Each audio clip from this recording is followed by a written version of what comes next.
최근 사립 유치원 비리 파동, 학사 비리, 채용 비리, 그리고 갑질 문화에 대한 국민의 분노가 매우 큽니다. 국민의 눈높이에 제도와 정책이 미치지 못한 탓이라고 생각합니다. 국민의 눈높이는 높아졌는데도 불구하고 과거의 관행이었다는 이유로 눈 감고 있었던 것이 아닌지도 반성해 보아야 합니다. 문재인 대통령의 말입니다. 오늘 열린 반부패 정책협의회에서 반부패를 강조하면서 그 대표적 사례 가운데 하나로 채용 비리를 꼽았는데요. 그래서 더더욱 궁금합니다. 야당의 고용세습 국정조사 요구를 여당이 받아들이지 않는 이유, 도대체 뭘까요? 색다른 시선 김종배입니다는 오늘도 우직하게 하루를 정리해드립니다. 지금 바로 시작합니다.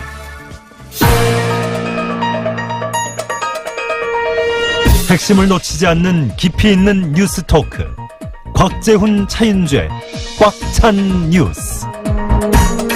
네, 두 기자와 함께합니다. 프레시안의 곽재훈 기자 모셨고요. 어서 오세요. 네, 안녕하세요. 차윤주 프리랜서 기자 모셨습니다. 어서 오세요. 네, 안녕하세요. 네, 자, 차윤주 기자가 좀 열어주시죠. 네, 검찰이 박병대 전 대법관에 이어 오는 23일 고영한 전 대법관을 피의자로 불러 조사합니다. 네. 차한성 전 대법관은 앞서 지난 7일 비공개로 불렀었죠. 네. 이로써 양승태 전 대법원장 시절의 법원 행정처장 3인방이 모두 소환되는데요. 네. 한편 박병대 전 대법관은 어제 조사에서 각종 사법농단 혐의에 대해 정당한 지시였다고 진술했다고 합니다. 또 일부 혐의는 임종원 전 행정처장 등 부하 직원들의 과잉 충성의 결과라는 식으로 몰랐다, 사후보고를 받았다고 강조했다고 합니다. 유력한 그 혐의점이 직권남용인데 네. 정당한 지시였다고 하면 직권남용이 아니라는 거잖아요. 네, 그렇습니다. 방어막을 친 거죠. 네. 다음은요. 네, 형제복지원 사건의 진상이 30여 년 만에 규명이 이뤄질 것 같습니다. 대검찰청은 가혹한 인권 침해가 벌어졌지만 관련자들에게 무죄가 선고된 형제복지원 판결에 대해 네. 비상상고를 신청했다고 오늘 밝혔습니다. 비상상고는 확정된 형사 판결에서 위법한 사항이 발견됐을 때 대법원이 다시 심리하도록 하는 네. 비상구제 절차입니다. 형제복지원 사건은 12년간 500여 명이 사망한 한국판 아우슈비츠 사건으로 알려져 있습니다. 그러게요. 저희가 이 피해자하고도 직접 인터뷰를 한 적이 있었는데 네. 이 소식 아마 반갑게 들었을 것 같습니다. 국회 앞에서도 지금 계속 시위하고 계세요. 그러니까 바로 그분하고 저희가 인터뷰를 한 적이 있었는데 반드시 밝혀져야죠. 네. 그리고 책임을 물어야 됩니다. 네. 자, 다음은요. 네, 지난해 우리나라 기업의 매출액과 세전 순이익이 역대 최고치를 기록했습니다. 통계청 오늘 발표를 보면요. 조사 대상 기업이 1만 2,200여 개인데 네. 매출액이 지난해 2,300조 원, 전년 대비 8% 이상 증가했다고 합니다. 그래요? 네, 수익도 크게 늘었는데요. 법인세 차감 전 순이익이 173조 원으로 네. 36%나 상승했습니다. 네. 반면 일자리는 1% 소폭 증가하는 데 그쳤는데요. 네. 이 지난해 기업 종사자 수가 450만 명 정도라고 하는데 이 조사 대상 기업이 전년보다 늘어서 실제로는 이 그 기업당 종사자 수는 거의 늘지 않았다고 합니다. 매출액 증가율은 8.3%인데 네, 순이익은 30% 이상 늘었고. 일자리는 1% 증가라고 한다면 네. 왜 그 지금 고용 대란이 벌어지고 있는지 구직 대란이죠, 구직 대란. 네네. 그 이후의 한 단면을 지금 여기서 읽을 수 있는 거죠. 이익을 쌓아두고만 있다. 이런 통계도 많이 있잖아요. 투자와 고용을 안 한다는 네. 이야기가 되니까 알겠습니다. 자, 이번엔 곽재훈 기자로 가죠. 네, 간만에 홍준표 전 자유한국당 대표 소식인데요. 네. 오늘 페이스북에 글을 썼는데 내 나라가 이렇게 무너지고 망가지는 걸 방치하는 것은 역사에 죄를 짓는 일이라면서 네. 다시 시작하고자 한다. 지방선거 패배 직후 야당 대표에서 물러나면서 홍준표가 옳았다는 국민들 믿음이 바로 설 때 돌아오겠다고 했는데 네. 현실 정치에 복귀하겠다고 선언을 했습니다. 돌아온 장고인가요, 그러면? 예, 홍 전 대표는 최근 국민들의 절반 이상이 대선이나 지방선거 때 홍준표의 말이 옳았다고 하고 있다고 주장하면서 이 같은 입장을 밝혔습니다. 유해 전 최고위원은 바로 저격 들어갔던데요. 거의 세트로 계속 움직이던데요. 네. 정청래 전 의원이 환영한다고 앞으로도 계속 이렇게 해달라고. 그랬나요? 네네. 네. 넘어가겠습니다. 예, 어제 법관 대표회의 결과에 따라서 이 국회 원내 정당들의 입장에 관심이 모이고 있는데요. 네. 이 더불어민주당은 좀 적극적인 입장을 보이고 있습니다. 홍영표 민주당 원내대표는 법관 탄핵 소추도 국회가 적극 검토해서 처리해야 한다 이런 입장을 밝혔고요. 네. 또 민주평화당과 정의당도 찬성 입장을 밝혔습니다. 네. 반면 한국당은 삼권 분립 훼손 우려를 제기했고 바른미래당은 시기상조라면서 부정적인 입장을 밝혔는데요. 네. 뭐 현재 국회 의석을 보면 이제 뭐 민주당, 평화당, 정의당을 합치면 148석에 뭐 민중당과 뭐 문희상 국회의장 또 무소속 이용호 송금주 의원 등을 합치면 150석이 넘기긴 하지만 뭐 여야 합의로 이제 아무래도 안건을 처리해야 되는 그런 문제가 있고 사안이 사안이니까. 그렇죠. 네. 그리고 법사위원장이 지금 야당 그 그렇죠. 여상교 의원이라서 네. 뭐 실제로 이렇게 밀어붙이기는 쉽지 않아 보입니다. 아무튼 이 그 꽉찬 뉴스 끝나는 대로 바른미래당의 김관영 원내대표 인터뷰가 지금 그 기다리고 있습니다. 이때 좀 자세히 알아보고요. 자, 다음 소식으로 가죠. 네, 북핵 협상 국면에서 한미 간 원활한 공조를 위해서 마련된 한미 워킹그룹이 미국 워싱턴에서 한국 시간으로 내일 새벽에 첫 회의를 가집니다. 그 우리 측 대표인 이도훈 그 외교부 한반도 평화교섭본부장은 가동을 위한 세부 사항은 거의 합의됐다면서 일각에서 주장하는 한쪽이 다른 한쪽에 일방적으로 의견을 강요하는 시스템은 아니라고 강조했습니다. 네네. 첫 회의에서는 이 북측 철도 구간에 대한 공동조사 그리고 착공식 관련해서 한미 간에 이견이 있는 걸 알려지고 있는데 이 부분을 조정하는 게 의제가 될 것으로 예측이 되고 있습니다. 알겠습니다. 자, 주요 뉴스 살펴봤고요. 이번엔 꽂힌 뉴스로 가죠. 차윤주 기자. 네, 손실 가능성이 거의 없는 수익률 10% 투자 상품이 있다면 투자하실까요? 질문이라고 하세요, 지금? 당연히죠. 카카오페이가 오늘부터 투자 서비스를 시작했습니다. 네. 어제 새로운 서비스 2가지를 발표했는데요. 네. 이 하나는 이 말씀드린 투자 서비스고 다른 하나는 이제 해외에서 환전을 안 하고 바로 QR코드로 결제할 수 있는 간편 결제 서비스예요. 네. 근데 오늘 첫 번째 서비스 얘기를 드리려고 하는데 이제 카카오페이 측에서는 편리하고 안전한 투자 대중화 시대를 열겠다. 네. 그래서 이제 별도 앱을 설치하지 않고 카카오톡 안에서 가능한데요. 네. 10,000원부터 투자를 할 수 있습니다. 또 습관적으로 카카오톡을 이용하시니까 네. 그러니까 뭐 투자나 뭐 해외 결제 같은 것도 일상적으로 하도록 할 수 있다는 거죠. 네. 그리고 여러 투자 상품을 둘러보고 예상 세후 수익금까지 확인을 할 수 있습니다. 뭐 카카오가 나서면 아무래도 투자 규모가 좀 클 것 같은데요. 네, 카카오페이 가입자가 2,500만 명이라고 하는데요. 그래요? 카카오톡은 아마 전 국민이 쓰실 것 같고요. 이 경제활동 인구의 절반 정도예요. 네. 그러니까 카카오톡 안에서 간편 결제와 이제 뭐 송금 같은 게 가능해서 네. 2014년에 서비스 시작한 이후에 사용자가 폭발적으로 늘었습니다. 그래서 월 거래액이 지난달 기준으로 2조 3천억 원 정도인데요. 이제 카카오가 금융 사업을 전방위로 확대하면서 기존 금융회사들은 긴장하고 있는 상태입니다. 근데 사실 아까 처음에 말씀하신 거는 손실 없이 수익률 10% 이게 아니, 원래 그러면 빚내서라도 하는 거 아니에요? 그렇죠. 아니 원래 투자는 하이리스크 하이리턴이라고 하는데 네. 네. 이게 사실 좀 의아한 면이 없지 않은데요. 어떤 내용인가요 이게? 이게 카카오 측에서는 중위험 중수익 투자 서비스다 이렇게 밝혔어요. 네. 그러니까 만기는 1년 미만의 상품들이고요. 수익률은 최소 6%에서 많게는 15%까지 취급을 하는데 네. 이제 초기에 출시하는 상품은 중위험 상품이라 목표 수익률이 10% 될 거라는 거예요. 그래서 오늘 공개한 상품들을 보니까 총 4개가 나왔는데 네. 최소 6%에서 11.5%까지 목표 수익률이 제시가 됐습니다. 이 투자를 어디다가 하는데 수익이 이렇게 많이 나나요? 네, 카카오는 크라우드 펀딩이라고 밝혔어요. 네. 이 P2P 대출 상품이라고 보시면 되는데요. 예. 이게 P2P가 개인 간 거래 방식을 얘기하는 말이잖아요. 그러니까 투자자들 돈을 십시일반으로 모아가지고 대출자들한테 빌려주는 거죠. 네, 그러니까 네, 돈이 필요한 사람이랑 투자하고 싶은 사람을 연결해주는 게 이제 P2P 대출 업체인데 카카오페이가 그 역할을 하겠다는 거죠. 네. 근데 이제 10% 수익률이 나오는 이유는 이제 기존 금융시장이 이제 그 다루지 않았던 일종의 사각지대, 그러니까 은행 문턱은 넘을 수 없는 사람들인데 상환 능력은 있는 네. 그 뭐 상대적으로 우량한 대출들을 골라내서 안전하고 높은 수익을 추구한다.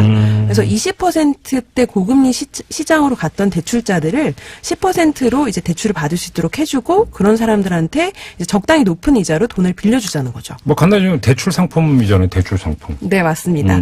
그래서 앞으로 뭐 주식 펀드 등도 하겠다고는 하는데 네. 이제 우선 초기에는 부동산이나 뭐 개인 신용 또 기업 그 어음을 담보로 한 이제 그 상품을 구성한다고 밝혔고요. 네. 이제 그걸 가입자들한테 이제 십시일반 뭐 이렇게 모아서 빌려주는 거니까 크라우드 펀딩 상품 이렇게 이름을 붙였어요.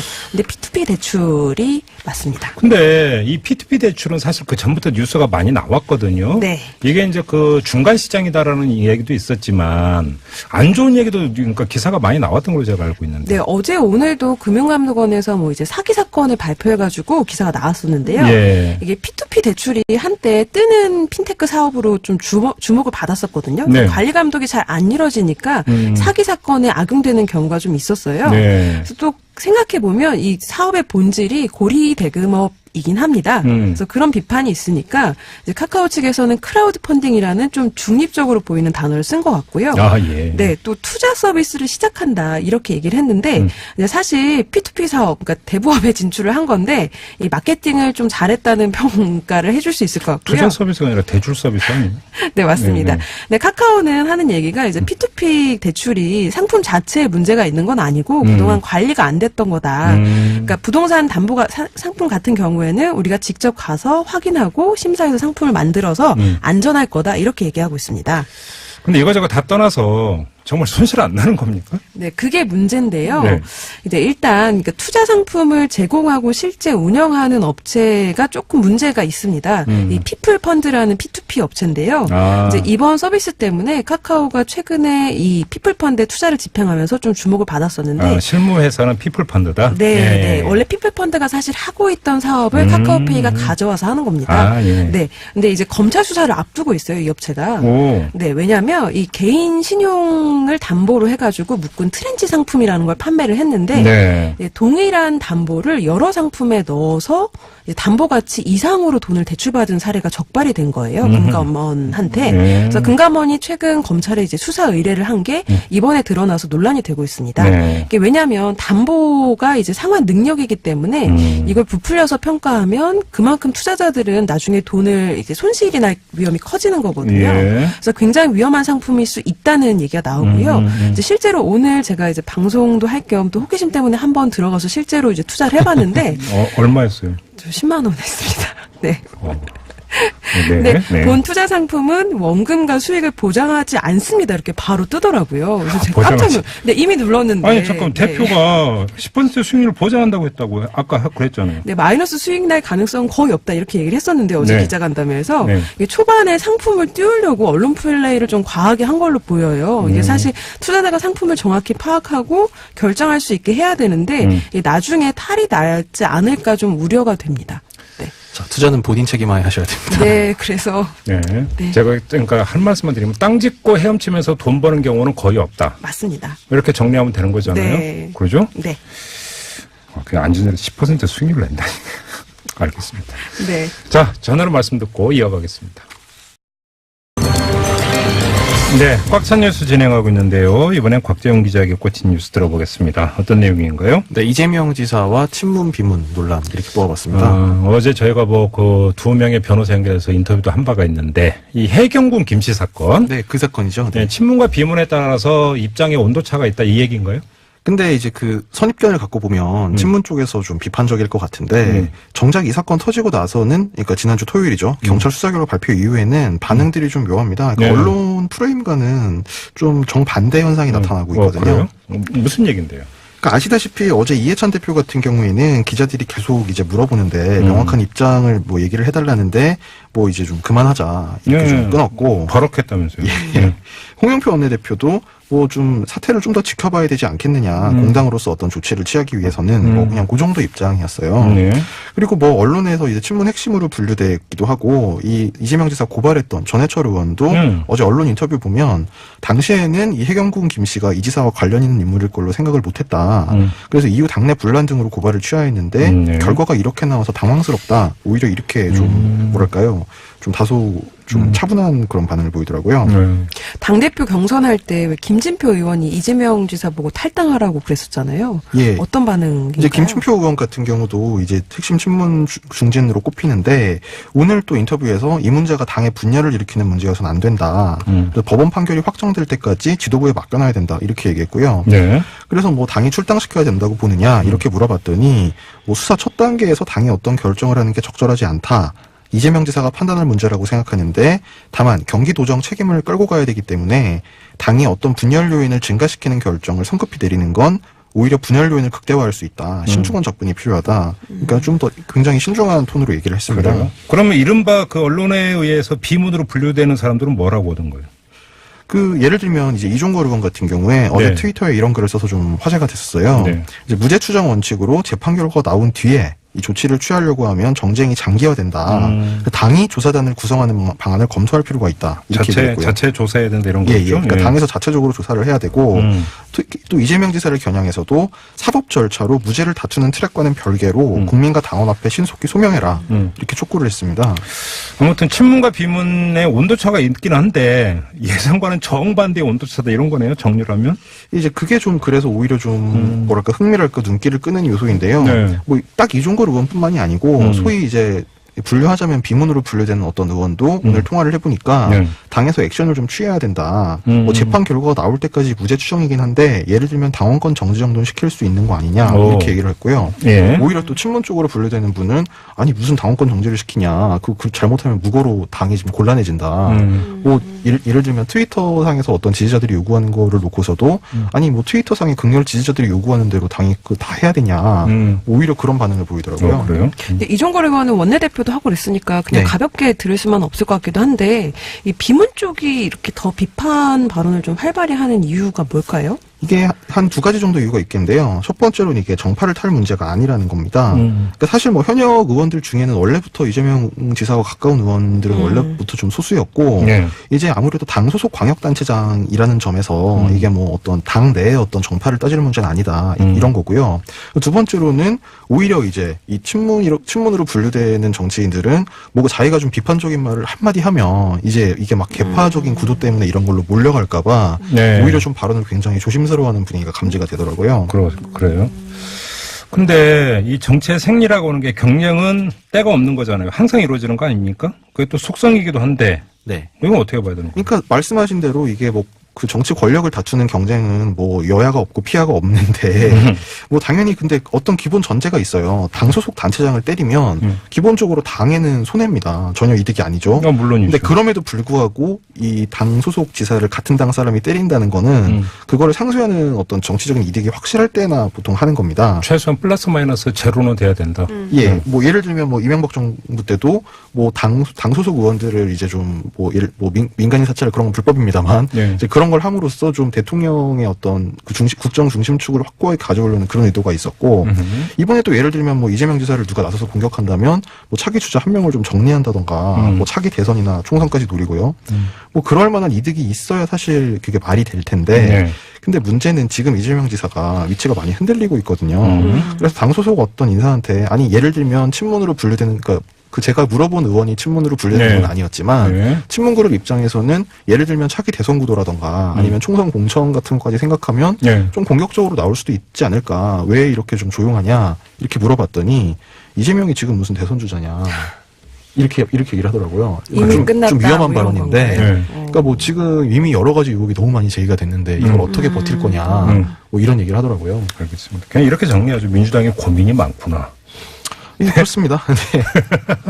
이 정도로만 일단 정리를 하죠. 예. 2단, 3단은 좀 뭐 나중에 또 다룰 일이 있지 않을까 싶은 생각이 좀 드네요. 알겠습니다.